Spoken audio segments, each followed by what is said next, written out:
O'Reilly comes from the same kind of background, so I don't dislike him in that sense. I mean, he's an unusual guy to get along with. He's kind of distant, and he's he worries about who's going to use him. He's on the top of his game, is number one in cable and all the rest of it. But I kind of sympathize with him, but I disagree with him on everything. And this particular day or evening, he was really scapegoating illegal immigrants for everything an illegal immigrant did. He was talking about. This particular night, it was a drunk driver who killed 2 kids in Virginia. It was a tragic story. But there were 350 other drunk driving fatalities in Virginia that year, and it was the first one we were talking about. And that was part of a pattern, the scapegoating of this very vulnerable class that really it led me to write this book. And well, the book is called Hispanic. I'm reading it as Hispanic. It's Hispanic, but it's white. Hispanic is the way I say it too. Right.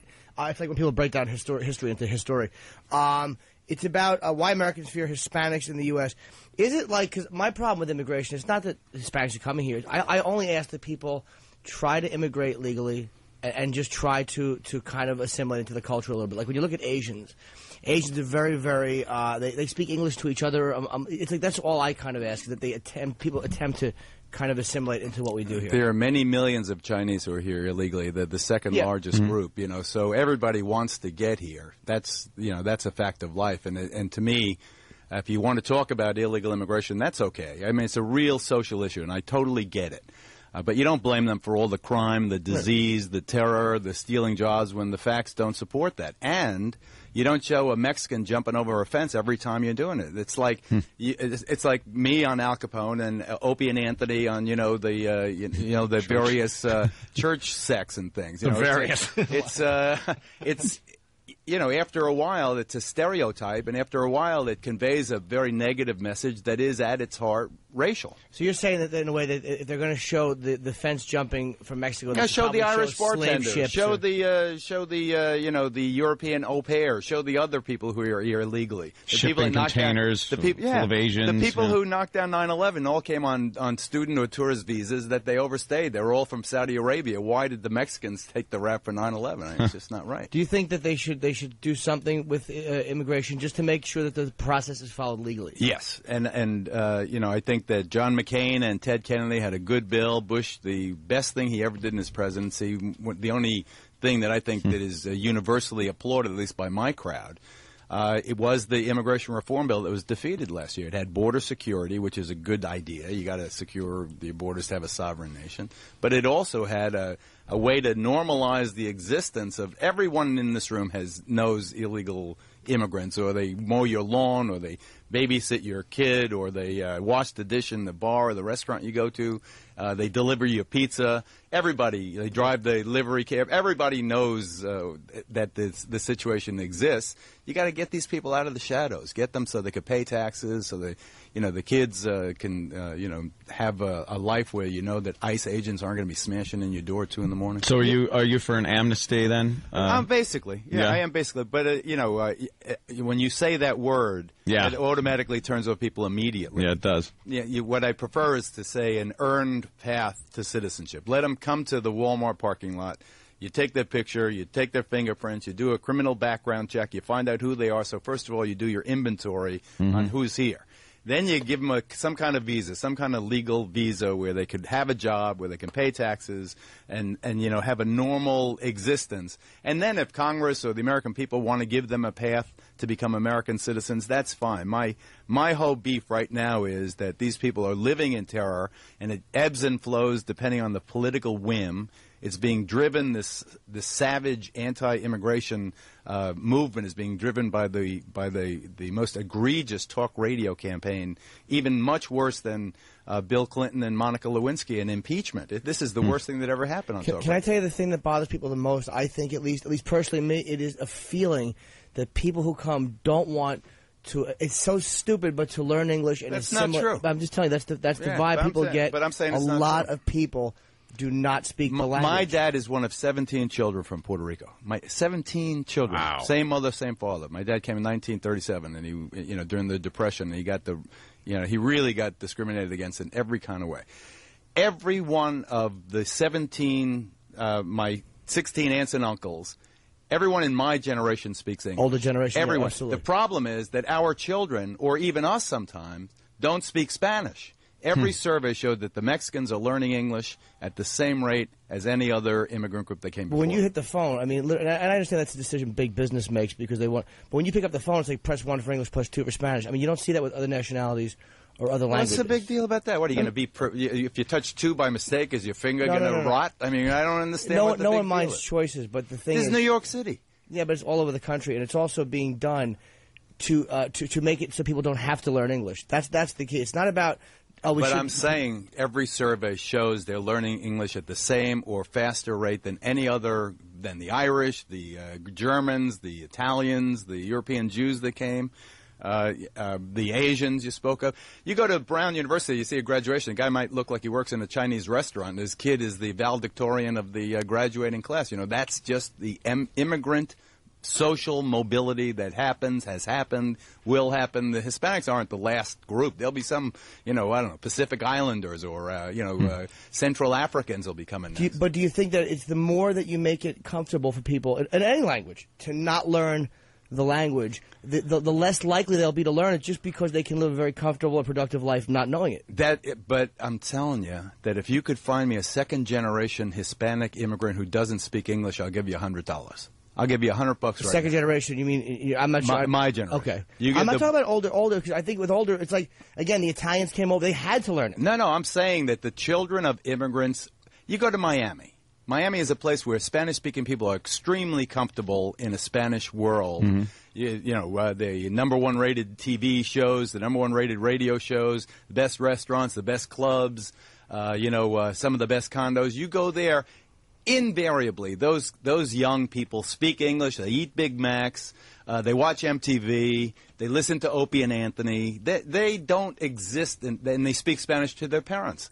That's just the way it's always been. That's the way it'll always be. Okay, so you don't think that there's like a larger group of, say, people coming in from Mexico or Spanish immigrants who don't speak English than any other nationality? I think there's a larger group coming in from Mexico than anything since the Irish. The only thing that matches this exceptional immigration is when the 650,000 Irish came in 2 years to New York City, doubled the population of New York in 2 years, and instantly became the second largest ethnic group. And they had the same exact reaction, the nativist, know nothing.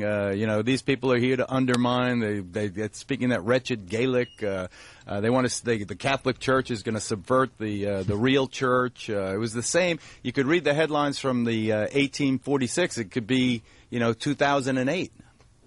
And I just think that if people just cool down, put it in the historic context, give facts a chance as opposed to the hysteria from talk radio and from cable news, I think we can only live our own experience, though. Like, I don't personally, you know what I mean? My experience on a day-to-day basis, and this is everywhere I travel, is that I am much more likely to encounter people who are speaking Spanish that don't understand English than any other language. Like, I don't mean in what context? Whether you're in a store or you're having something delivered. You go to a store and the guy doesn't speak English? Come on. You've gone to bodegas where people hardly speak English, of course. You've gone to bodegas people don't comprehend. You shop at a bodega? Well, I don't say I buy my lawn furniture there, but, but you're acting like it's crazy for me to say that we encounter a lot of Spanish people that don't speak English. And it's not crazy to say, and in our common experience, we know that that's not crazy to say. But why does that, assuming that's true, and I'll take you at your word, what's the problem? Because, again, that's one of the resentments people have is that. But why do you have resentment? Why? I'm explaining to you. Because you want people to come here and assimilate into the culture that you have here. That's all it is. And that's why I said it's not about people being Spanish or not wanting Spanish. So you don't think here. that the child of that person in the bodega that you could not communicate with, which I think is a little, I don't know, I could communicate with everybody. Well, of course I speak Spanish. You don't think that their kid will be speaking English? It depends on how easy it's made for him to not speak English. In certain places... Well, like I said, I'd pay you if you find a kid born here or even a young person brought in here who doesn't speak English, because I don't see it anywhere. In Los Angeles, there's huge groups of people that speak very, very minimal English. Their parents, and their grandparents. But they're not attempting. It's almost like it's acceptable. But see, that's a stereotype. Where does that come from? The truth. Stereotypes are based in truth. But from your experience, how much time you spend hanging out in East L.A., really? Well, not a tremendous amount of time. I'm only going by my own experience. But it's like I'm not the only one having this experience. It's not like Jim Norton is just saying this. It's a tremendous amount of people who are kind of reacting the same way. That the vast majority of people who have the most virulent anti-immigration sentiment have never even seen an illegal immigrant, much less had a negative experience. But you're saying that everyone deals with them. You're saying that every one of us deals with them. You're saying that in one breath, some people have never dealt with illegals, and you're saying that every one of us deals with them on a daily basis. Well, and you go to Los Angeles, there's scarcely a baby cared for, a lawn mowed, a dish washed in a restaurant or a bar or a factory where a shirt is sewed except by an illegal immigrant. And I'm not saying... They're contributing more to the economy, every study shows, than they take away from the economy. That's the reality. See, and again, I'm not even disagreeing with that. It is simply... People see it becoming much more acceptable. Hit 2 for Spanish. And you're like, why does that matter? Instead of saying, you know what, that's correct, that does kind of make it a lot easier for people to not... Because if you have one country, it's a little bit easier if everybody kind of has a common language and a common culture. Hit 2 for Spanish. First of all, those are private companies. I know. They do that because they want to make money. Absolutely. They do it to make money because this is a good market for them. That's why, you get radio stations that are converting to Spanish language because they make money. Spanglish is huge. Right. Here in town. It's the number one station. Yeah. Two of them, 2 of the top 3 or 4. Yeah. No one's debating that it's a big business decision. Of course. I'm not saying that it's not, but there's a need for it. I mean, that's why they're doing it. I mean, if it was to speak a language that nobody here speaks, they wouldn't do it because it wouldn't make sense. But obviously there's a huge market for that. I just think that what everybody has to do is cool your jets, like I told O'Reilly that night. Stop the scapegoating. A study came out last Monday that you never would see on cable news or hear on talk radio. It was a study by the Public Policy Institute of California. It showed Mexican immigrants between 18 and 40 were 8 times less likely to commit crimes and be incarcerated than citizens. You will never see that study anywhere. 8 times less likely. It's because the images that these people, because of phony stories by people like Lou Dobbs, they're bringing in leprosy, they're raping our children, they're eating our sandwiches, it just goes on and on and on. I'm the only person speaking in their favor. And I'm not even disagreeing with anything you're saying on that. I am saying that... You're disagreeing with everything I'm saying. No, I haven't mentioned... You haven't agreed with one thing I said. I haven't mentioned crime. I haven't said anything about... how I didn't say amnesty was wrong. I didn't say get people out there ruining the country. I am only saying, not at all. You're pinning me with O'Reilly, and that's not the point I'm making. I'm only saying that one of the resentments people have, or the main issue for me, is you just want to feel like when people come here, they come here through a legal process, and they kind of assimilate to and attempt to learn the language and the culture. And you're saying that that's not true. They all speak English, and I'm saying that a common experience dictates that that's not the truth. I did not say they all speak English. I said they are learning English at the same or faster rate than any other previous immigrant group, and I'm also saying that every previous immigrant group had the same kind of thing said about them. That's all I'm saying. This is part of a historic process. But then you're saying we are it's a nation racist, of immigrants. But you're saying it's racist, though. If every group has that happen, if you show a Mexican every time you're talking about, you ever watch Lou Dobbs? You ever see these programs? No. I don't you got to watch these every time. There's not a single night, and I talked to Dobbs yesterday. There's not a single night where you don't see a picture of a Mexican climbing over that damn fence. Not one night. And the FBI released the study on the spike in violent crime last year. There was a spike in violent crime.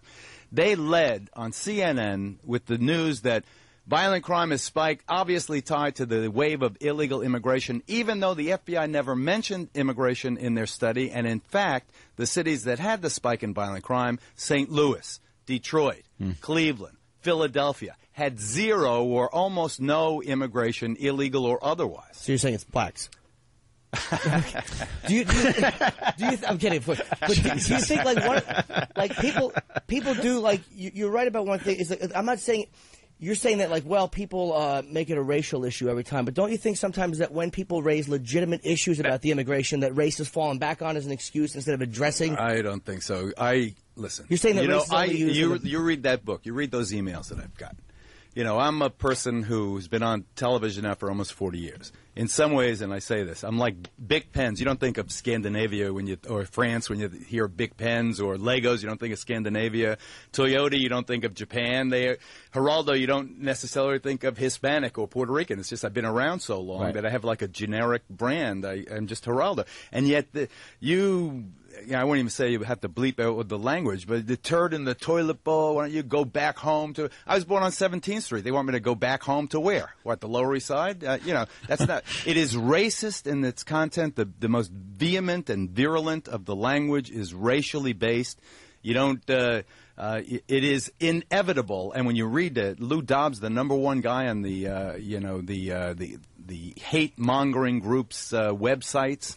They're all listening. The KKK has made a tremendous comeback since the year 2000. The Minutemen now. You think the Minutemen would be so outraged? Mabel, let's go. We got to stop these illegal immigrants. The Swedes are coming in from Canada.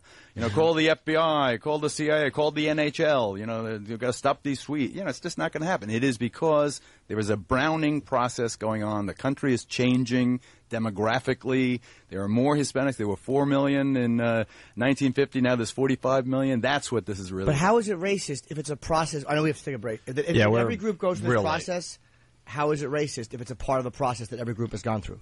I'm just telling you the reaction, the real world reaction. You can say that in your heart of hearts it has nothing to do with the fact that they have brown skin, that they look different, but I think that at its heart, that's what's going on here. It's who we are as a nation and the fear that the nation is changing. All right, well, I'm telling you that that's not where I'm coming from. Good. At all. Good. That's why you're going to give me breakfast here. You got to come back. You got to come back because, unfortunately, we've run out of time. It was fun. We just scratched the surface. He was your hitman today? Well, I didn't even know it was going that way, to be honest with you. And it's fine. It's a good discussion. It's a great discussion. I don't want to bum out your audience. No, you're kidding me. They're loving it. They're loving it, actually. I just want to know why the passion for Hispanics when you're obviously Jerry Rivers, the Jewish guy that changed his name. When did you first hear of that rumor? Wait, did you ever read Urban Legends? Yeah. Snopes.com has it on there. It's been disproven so many times, and yet. You know what it is? It is a way for wimpy guys, little dick wimpy guys, to attack someone who they know could eat them for lunch. Hey, we have to take a break. Geraldo Rivera, Hispanic or Hispanic? Why Americans fear Hispanics in the U.S.? Thank you. What's the answer to that question, by the way? Why? I just said. Just kidding. You ran through that one. The great Geraldo Rivera. Please come back, and we'll talk about this and other. It's a lot of fun. I had no idea. We have so much that we want to talk to you about, but we're running out of show today. Invite me back. All right, we will do that. But first, I just got to do this for you. It seems, at least up to now, that we've struck out with the Bulls. I'm disappointed about that, as I'm sure you are. I promised all the critics that if we didn't find anything, I'd sing a song. So, Chicago, that problem time. All right, I'm going. I'll see you. The great Geraldo Rivera, everyone. Opie and Anthony. Thank you very much.